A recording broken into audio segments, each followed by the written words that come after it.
I am welcoming Harry Harakh, a councillor for Ward 4. Hello, Harry. Thank you, Marge. Before I start the official ceremonies, answering your questions within the time prescribed, I would like for the world to know that we have worked together for at least 10 years and at a level in the trenches. Like we've been out there, we met the residents, we shook hands, we celebrate, we participate, and sometimes we complain. But with your help, our community will be significantly more improved. And I trust that this is a step in that direction, making a change to leadership if that happens or whatever it is. But we're all in a democracy and let it play out. And the democracy is like the British system we're still following. And I cherish that. And Okay. if I can speak to that in the our heritage thing, but I just wanted you to know that Thank you. to know that at a personal level, I treasure your acquaintance, or we do that actually. Thank you. Thank you. So, Harry, I am looking forward to hearing the responses to some questions I've sent you, and I'm asking you to respond to each question within 2 minutes. I do have my timer here. Okay. First question. How would you describe the value of our heritage? And how would you like to see Richmond Hill's 150th anniversary celebrated next year? Thank you, Marge. Dear residents of Ward 4, our heritage means a lot to me because I've been living here 36 years, which is about 1/4 of the time the heritage is recording. So if you go 36 out of 150, I'm here 1/4 of the time. So I am knowledgeable in what's going on. I participate in what's going on, and I believe in what's going on. So I'll now go to what I'd like to see, but I'll come back to the first question because our heritage is a combination of the pioneering spirit and the newer spirit that's now there and here. And my concern would come out there. So for Pioneer Village sort of concept as an integral part of 150 celebration, trying not to replicate the long beards and the hats and whatever, but there's a sense that at some point they were pioneers in the literal sense, go to the wilderness and make homes, and they did. But concurrent with that would also be recognition of First Nations who also occupied here. And I would like to see a display, gallery type display somewhere along Yonge Street that stays for the duration of the celebration.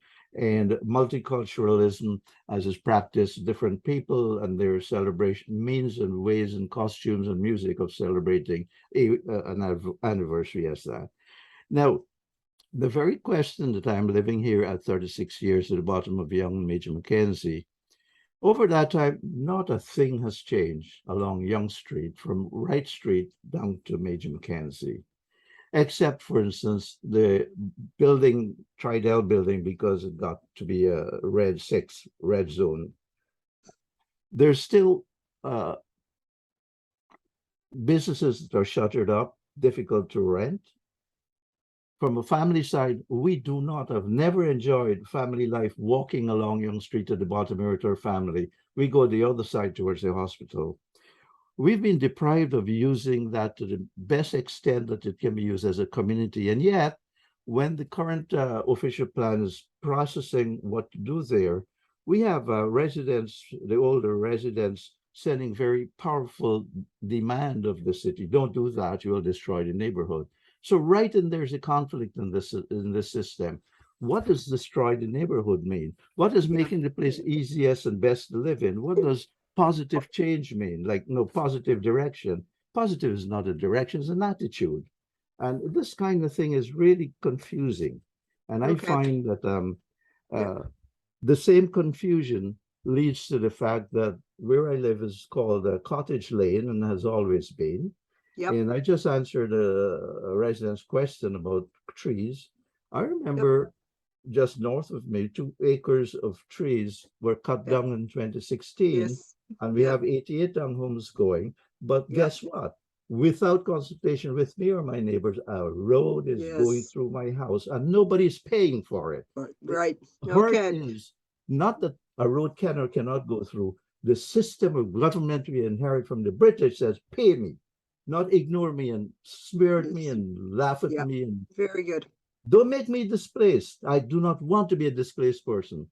I'm a Yep. minority. Please do not, Richmond Hill, and your elected leaders, do that to me. And Okay. I felt that my current representation at council left me out to dry. Thank Yeah. you. Okay. Thank you. We'll go on to the second question. The majority of Richmond Hill residents are very car dependent.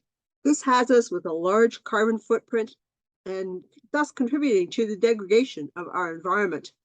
Do you see us resigned to live like this? Would you support changes to the municipal zoning rules to prevent non-residential uses in areas that are now strictly residential? Should new subdivisions be designed differently? Thank you, Marge. The first part of that question is sort of flows from my answer to the first. Right now, you're building a road through 5 house lots. You're taking away homes for traffic.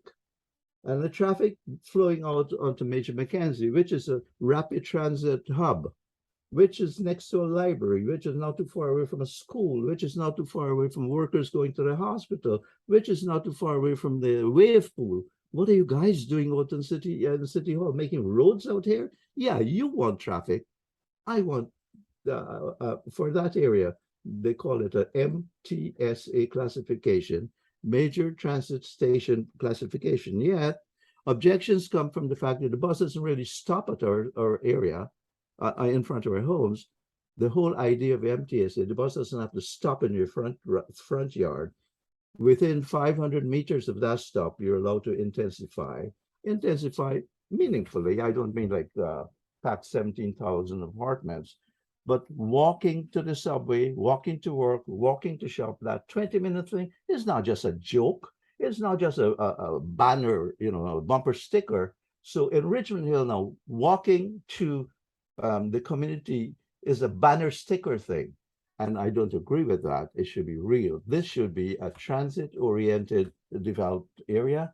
And in terms of development, your answer to your next question that comes there is that there's no design that I can discern from any of the work that the city within itself does. They depend on developers to come and give them some, yeah, yeah, yeah. I had a long meeting once with the mayor, the current mayor, and he said, Harry, I can't vote against this thing. The developers have it wrapped up.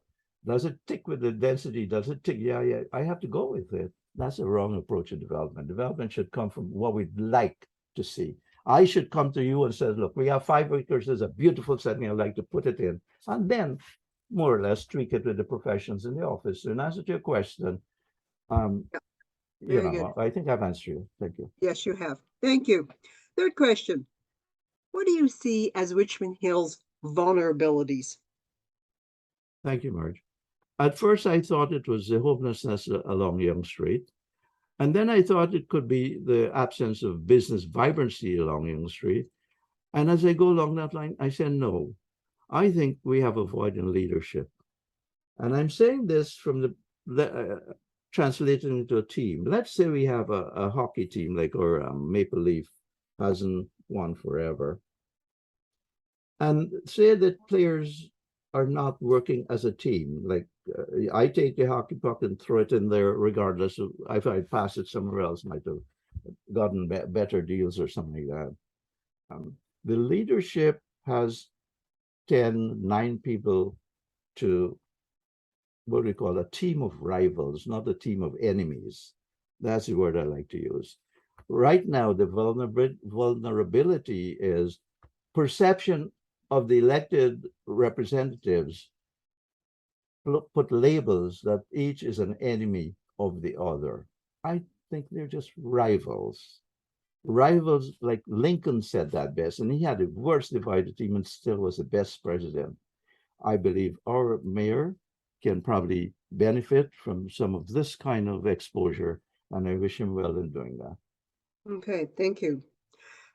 Fourth question. Imagine there was a lottery for municipalities and Richmond Hill won $50 million. How would you like to see it spent? Thank you for the question. I'd have to go into my heart. I wouldn't go into my jollies. My heart says that let's use that as opposed to taxpayers' money to cause the bottom of Young and Major Mackenzie to be the most well-designed city in the globe, with vibrancies on both sides, whilst not being cruel to any unfortunate homeless person or anything like that. We have systems, we have methods, we have professionals at the regional level and different levels of government. Let us take any windfall of any which way, shape, or form and invest it heavily to make this place vibrant. I walk around here on Friday nights and you see the youth in the restaurants having great time. I remember those days. I was 18 and 31. But now they have to drive there, and that creates traffic jam. So you need the homes along here to support walking over for a stroll or a nice dinner. Please, if we can make that happen, use the 50 million for that, and I can add one into it. Thank you. Okay, thank you.